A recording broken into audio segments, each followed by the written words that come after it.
ভাগ্যের নির্মম পরিহাস। আসলে নদীগর্ভে আমাদের যে জন্ম মাটিটি সেটি বিলীন হয়ে গিয়েছিল। আজ থেকে প্রায় 30 বছর আগে আমরা সেই জন্ম মাটিটি ছেড়ে চট্টগ্রামে চলে এসেছিলাম।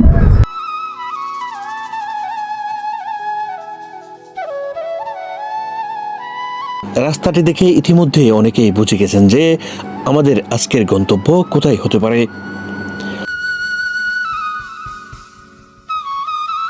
প্রায় 4 বছর পর নিজের জন্মভিটা সন্দ্বীপ যাচ্ছি।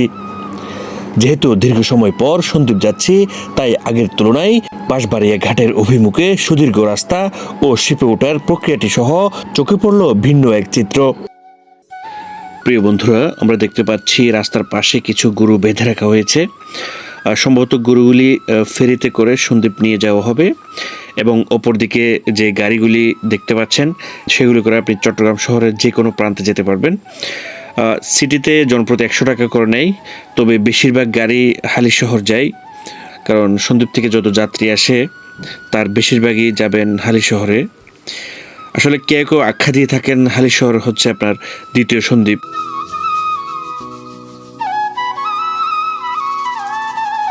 বঙ্গোপসাগরের কোল ঘেঁষে জেগে ওঠা সন্দ্বীপের অনেক মানুষই প্রবাসী। মধ্যপ্রাচ্য কিংবা ইউরোপ আমেরিকা ছড়িয়ে ছিটিয়ে আছে সন্দ্বীপের বেশিরভাগ মানুষ। বাংলাদেশের সর্বমোট বৈদেশিক মুদ্রার 11 থেকে 15% সন্দ্বীপের প্রবাসীদের শ্রমের বিনিময়ে অর্জন হলেও এখানকার মানুষের যাতায়াত ব্যবস্থার খুবই দুরবস্থা।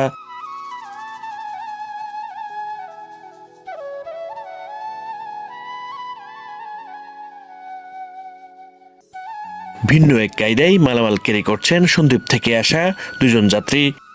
এই ভাইটিও এক হাত দিয়ে ধরে আছেন কাপড় চোপড়ের টলি ব্যাগ, অন্য হাত দিয়ে ধরেছেন ছোট্ট শিশু সন্তানটিকে। সামনে দীর্ঘ লাইন, সন্দ্বীপ যাওয়ার পথটি যেন শেষই হচ্ছে না। একদিকে লাইনে দাঁড়িয়ে সন্দ্বীপ যাওয়ার যে আকাঙ্ক্ষা, অপরদিকে সন্দ্বীপ থেকে আসা মানুষের স্বস্তির নিঃশ্বাস। যেন কঠিন পথ পাড়ি দিয়ে এলেন তারা। অবশেষে টিকিট কেটে নিশ্চিত হতে পারলাম সত্যি আমরা সন্দ্বীপ যাচ্ছি।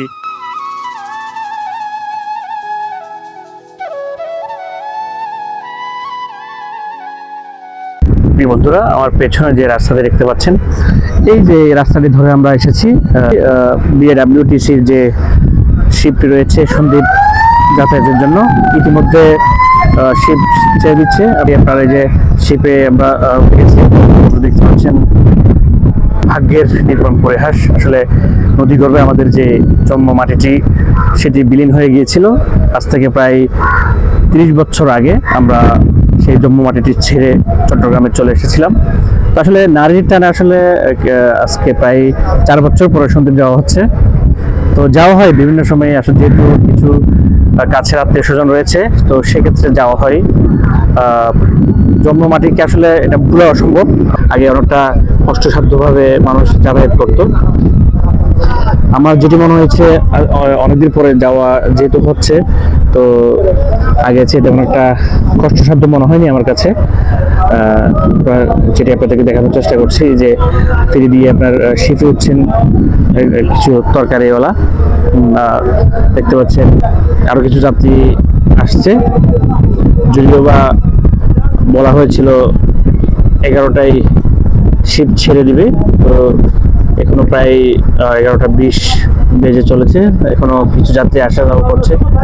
প্রিয় বন্ধুরা, আপনারা দেখতে পাচ্ছেন আমাদের শিপ ছেড়ে দিয়েছে। আমরা ওই স্থানে ছিলাম, নীল গোলাকার একটি ঘর দেখতে পাচ্ছেন আপনারা।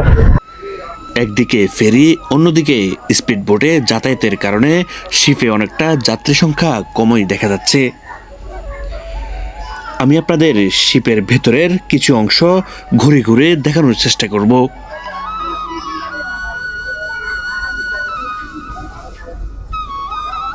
শিপে যে দোকান রয়েছে সে দোকানে সাধারণত জিনিসপত্র 5-10 টাকা বেশি নিয়ে থাকেন। যারা সবসময় সন্দ্বীপ চ্যানেলে যাতায়াত করেন মোটামুটি তাদের সবারই জানা। স্পিড একটা কত? 40 টাকা। আপনি ওই লিচুরিয়া কতগুলো ছিল কত? 40 টাকা।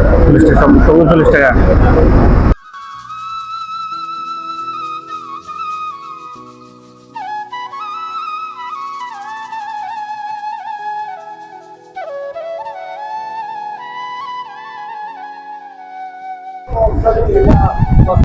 একটা সময় লবণ ও সবজি উৎপাদনে সন্দ্বীপ বিখ্যাত ছিল।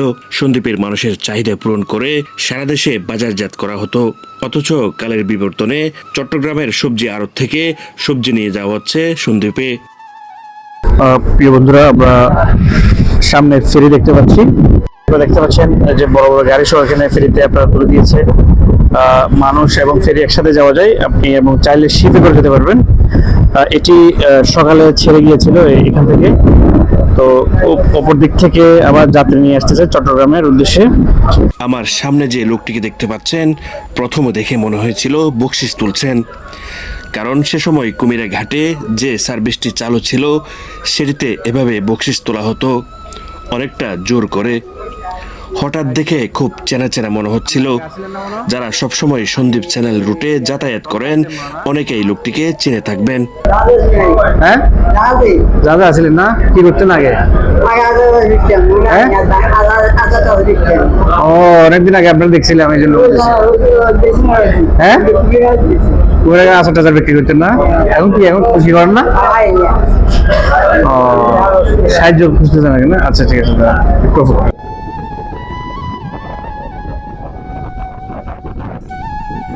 বন্ধুরা, আমরা প্রায় সন্দ্বীপের কাছাকাছি চলে আসছি। আপনারা দেখতে পাচ্ছেন যে ওপারে কিছু গাছগাছালি দেখা যাচ্ছে। আমরা বেশিরভাগ অংশ চলে এসেছি। আপনারা দেখতে পাচ্ছেন কিছুক্ষণ পরে হয়তো আমরা নামতে সক্ষম হব। এই বন্ধুরা, আপনারা একটা বিষয় খেয়াল করেন, আপনার মাঝখানে যে জায়গাটি দেখতে পাচ্ছেন সেখানে রোদ দেখা যাচ্ছে। আপনার পাশে ছায়া দেখেন, কিছু কিছু জায়গায় রৌদ্র এবং কিছু কিছু জায়গায় ছায়া, আল্লাহর অপূর্ব নিদর্শন। এবং সাগরও আপনার কিছু কিছু জায়গায় এখানে কোনো গাছালি নেই, অথচ ছায়ার যে প্রতিচ্ছবিটা আপনি দেখতে পাচ্ছেন। এই যে এখানে রোদ দেখছেন, রোদ দেখতেছেন, আবার মাঝখানে এখানে আবার ছায়া। বন্ধুরা, দেখতে দেখতে আমরা সন্দ্বীপের খুব সন্নিকটে চলে এসেছি। আমরা দেখতে পাচ্ছি কিছু ভাই মাছ ধরছেন। ওই যে দূরে দেখতে পাচ্ছেন গুপ্তসরা ঘাটে আগে দীর্ঘ যে সেতুটি ছিল, আসলে সেতুটি এখন অনেকটা অকেজো হয়ে পড়েছে। স্পষ্ট দেখতে পাচ্ছেন কিনা জানি না, আমি যতটুকু সম্ভব দেখানোর চেষ্টা করছি আপনাদেরকে। সন্দ্বীপে প্রবেশ করতেই দুপাশের চরের কেওড়া বাগানগুলি আপনাকে নিমেষেই মুগ্ধ করবেই। এই কেওড়া বাগানগুলি সন্দ্বীপের প্রবেশদ্বারের সৌন্দর্য আরও বহুগুণে বাড়িয়ে তুলেছে।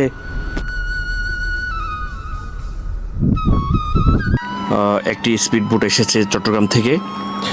আসলে 3 ধাপে এই রুটে চলাচল করা যায়, ফেরি, শিপ এবং স্পিড বোট। যারা দ্রুত পৌঁছে যেতে চান তারা স্পিড বোটে চলাফেরা করতে পারেন। সেক্ষেত্রে ভাড়াটা আপনাকে একটু বেশি গুনতে হবে। প্রিয় বন্ধুরা, আমরা এখন এই ফেরিতে নামবো। শিপের সংশ্লিষ্টরা যাত্রী নামার যে সিঁড়িটি রয়েছে সেটি বাঁধার চেষ্টা করছেন। দেখেন কিভাবে মানুষ তাড়াহুড়ো করছেন।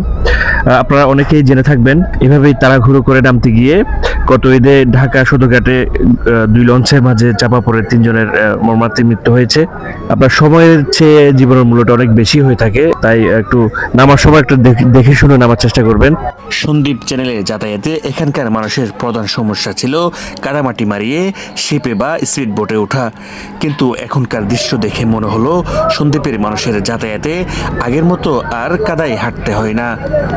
শিপ থেকে নামতে নামতে সন্দ্বীপের প্রাচীন ইতিহাস ও সন্দ্বীপ কিসের জন্য বিখ্যাত সবগুলি জানিয়ে দেওয়ার চেষ্টা করব।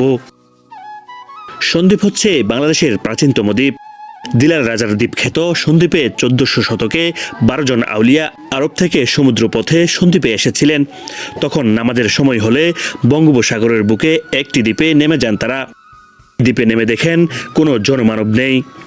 তখন তারা সেই দ্বীপের নামকরণ করেন শূন্যদ্বীপ, আর সেই শূন্যদ্বীপই হলো আজকের সন্দ্বীপ। এখানকার বেশিরভাগ মানুষ মাছ ধরার কাজে যুক্ত রয়েছেন।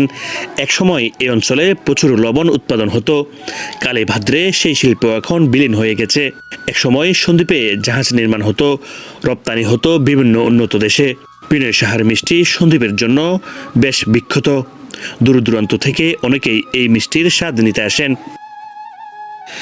এখানকার প্রধান দর্শনীয় স্থানগুলো হলো মরিয়ম বিবি সাহেবানী মসজিদ, সুবিশাল শুকনা দিঘি এবং পশ্চিমে রহমতপুর এলাকার নদী পার।